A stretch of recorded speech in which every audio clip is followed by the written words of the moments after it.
All right, guys, we're talking about farming eye for the city guy. I'm the city guy, I guess, for all intents and purposes. And the farm with Matt Rogers is the Hazelwood Farm in Camden.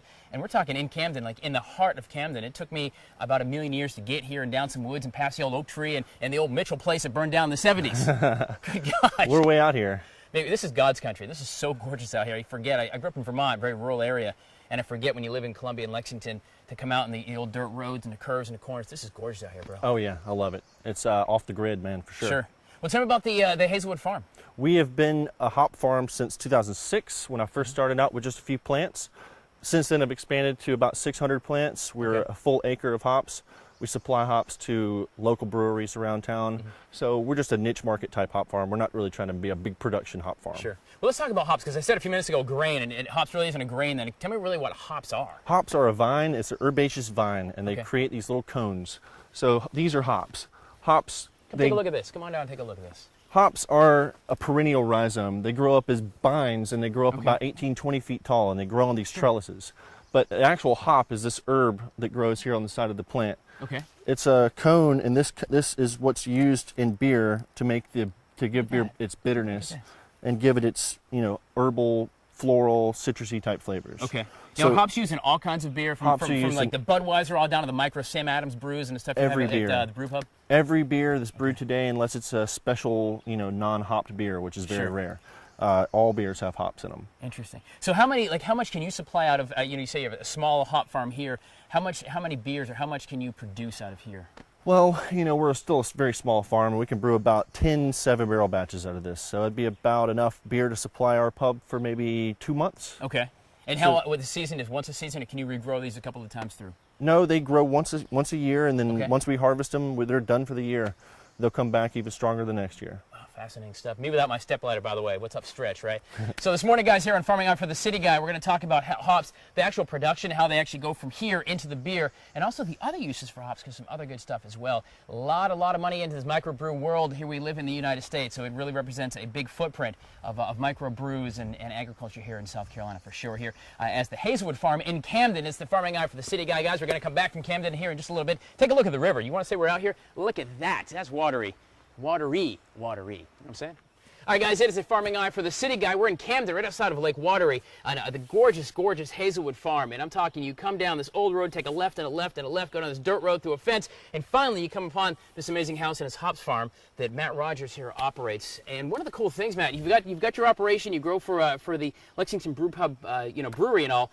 But the cool thing is you don't need any power or anything like that, because you're going to be totally sustainable, which I think is a really cool part of your farm. Well, you mentioned how far we were off the grid. Sure. It'd be awfully hard to get a power line down here to the river. You don't think they'd go ahead and run it down for you just for nothing? I don't think so. We're not a big enough operation to really warrant that kind of attention. So how do you get the power out here for what you need to run your water and sprinklers and everything? We've got our old used solar panels here. These things have done good for us over the years, and they're letting us water the plants.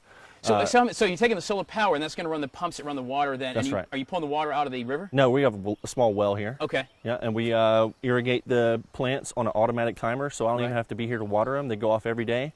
Oh, that's it goes off at 5 o'clock in the morning. We don't really need it right now with all the rain we've been getting, but it is helpful, and hops need a lot of water. Tell me about the process then. When does your season start? How do you actually grow and put the seeds in the ground, if that's how you do it? They start as roots, actually. They're cuttings off of other plants, original plants. I got this from an organic farm in Colorado, a good friend of mine at Rising Sun.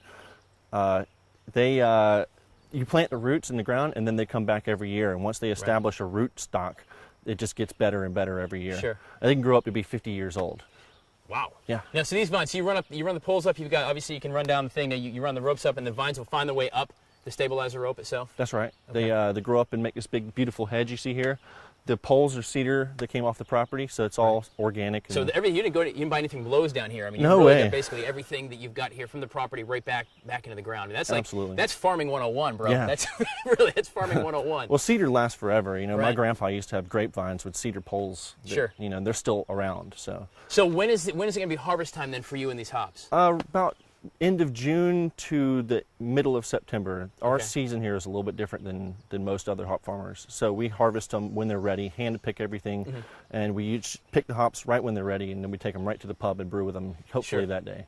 So how long will it take you? Do you like a row at a time, or you harvest all at once, or you kind of go as it goes through the season? As it goes. You know, I just pick them as they're ready. I look and watch them and squeeze them and smell them, you know, and find out exactly when Do they have any flavor, like any beer flavor, if you eat them raw? Yeah. Well, you can't really eat them. They're very bitter, so Okay. it wouldn't be a very palatable flavor. Just kind of maybe touch your tongue a little bit. And You can just make that, smell them. You it's can like take Sour them and Patch rub them in Kid your kind of hands. thing. Yeah. We'll do that here in a couple of minutes as well. But we're talking hops, and we're going to talk about the process, how it comes from the garden, from the solar panels, really, to the garden, and actually into our bellies in a brew pub, and the other uses for hops as well, as we are learning about farming for this city guy, from the guys who do it here. And I'm talking 100% off the grid, organically, and I love that about it. It makes it very special. Hazelwood Farm here in Camden on Good Day, Columbia. Stick around. We're talking hops. Hi guys, welcome back, and we're here celebrating farming and agriculture in South Carolina, the Farming Eye for the City Guy series in Camden at the Hazelwood Farm, Hops Farm, Mount Rogers, and we're talking hops, not the bunny rabbits kind, we're talking hops that actually go into beer and beer production and microbrews and things like that. It's such a huge industry, not only in South Carolina, but nationally for sure, and it's an art. You guys are artisans really making beer. Tell me about that process a little bit. I mean, it starts right here really with your hops. Oh yeah, hops are an integral part of making beer. People have been making beer with hops since about the 8th century back Friar in Tuck Bavaria. made himself some beer, didn't he? Robin Hood days? Oh yeah, ale. Out in Yeah. Sherwood Forest? Remember that? Yeah, okay. It was a okay. version of beer. There you go. All right, so these are actual hops. We just actually literally just pick these things right off the vines here. So what do you do? What's in here? How do you actually use these in the process? Well, there's only 4 ingredients in beer. There's water, malt, hops, and yeast. Okay. And that's it.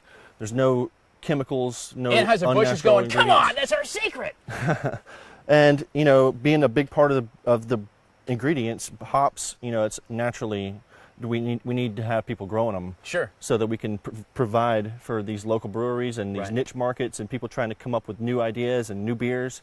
So do you actually mash these down? What do you actually do with these? Well, before you brew with them, you usually dry them, and Okay. you put them in what's called an oast. And that's a way of driving off the moisture and drying them, dehydrating them, and then they become more of a flour type product. Okay. Then you can either pelletize them or use them whole, just like this.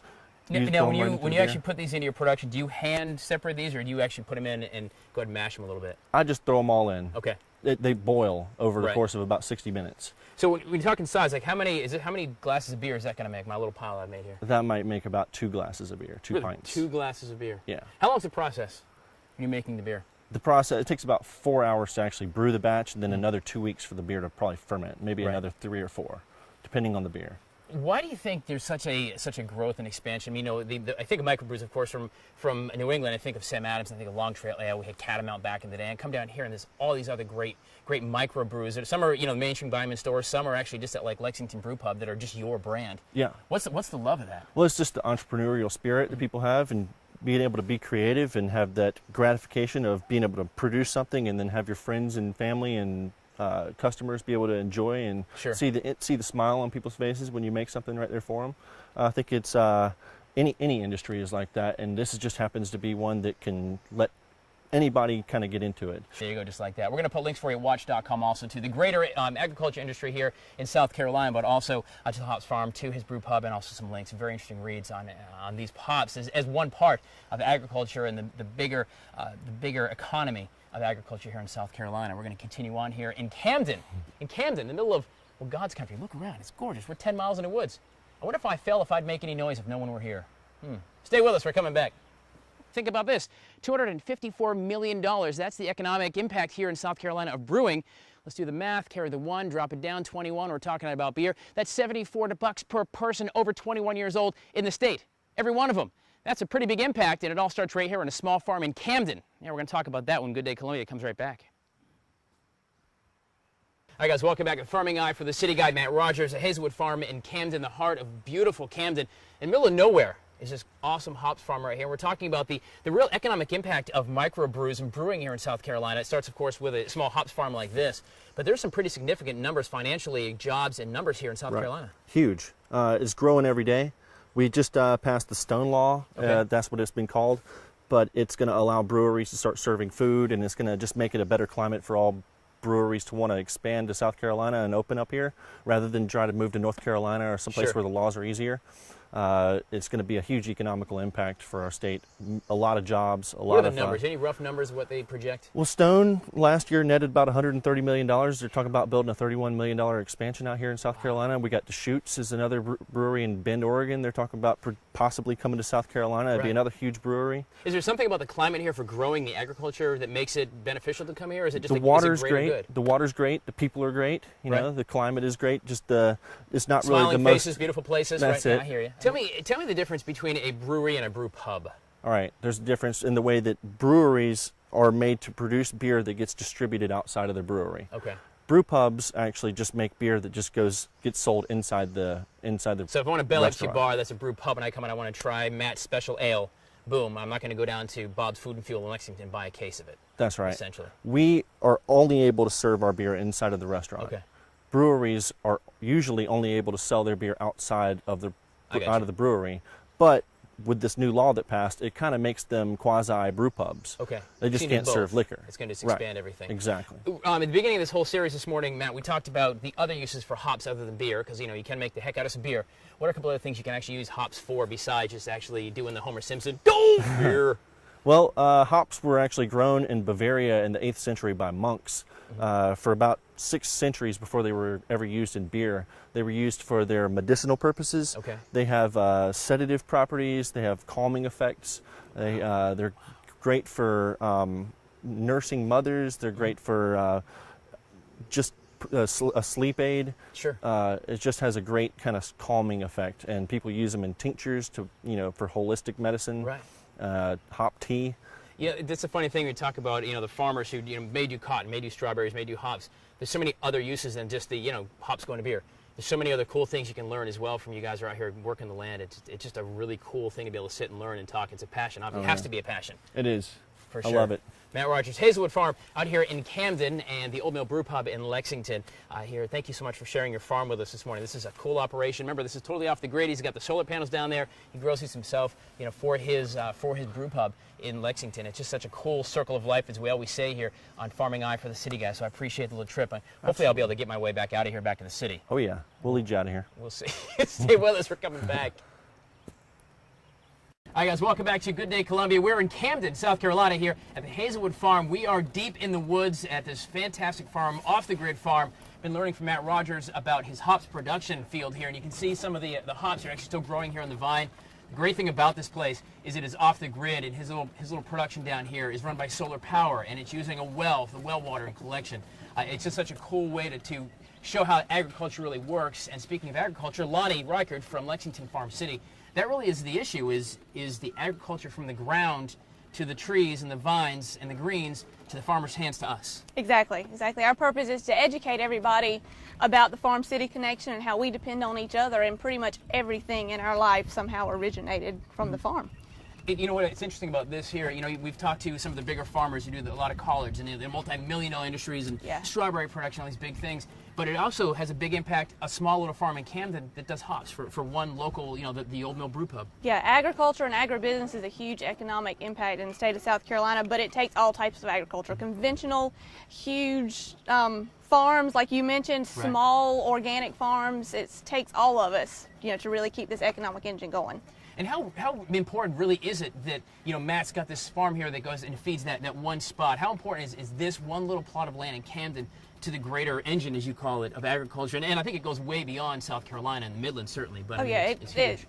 The impact is phenomenal. It's just phenomenal. It's unlimited. And the one good thing about Matt, he's growing here on small scale hops. He goes back to his brew pub. He brews the beer. He connects with the customers. It's the connection, that we're striving. And somebody like Matt or like Mike Keyser with the strawberries who has that interaction, that's just a very, very great asset. And I guess it does demonstrate the whole mission of Lexington Farm City, if that's what you want to do, is educate, from the ground, from the greens to the bellies, to the store, Publix, or the food store, wherever you're going to be, the chef store, that connection. You're right, it does start with on the localist of levels, and Matt shaking hand of one customer from the beer that he grew, from the hops that he grew in Camden.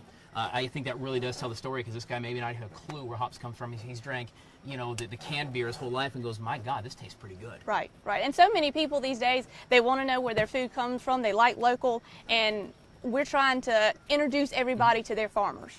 Just like that. Yeah. Guys, we're going to put some links at watch.com for you for not only Lexington Farm City, but also the Ultimate Brew Pub, and also some interesting facts about hops and brewing as well as agriculture. Humongous business, not only here in South Carolina, multi-billion-dollar, but across the country. Certainly it is the farmers who are out here tilling the land. It doesn't matter what day of the week it is. It doesn't matter what day it is. It could be, you know, the blowing snow, the heat here in South Carolina in August. It happens, and it's all so we have the greater good of something we can eat and sustain us, you know, to live. So we appreciate all the efforts in the circle of life, as we call it here on the Farming Eye for the City Guy. Links for you at watch.com, guys. We're going to wrap it up here from Camden. Stay with us.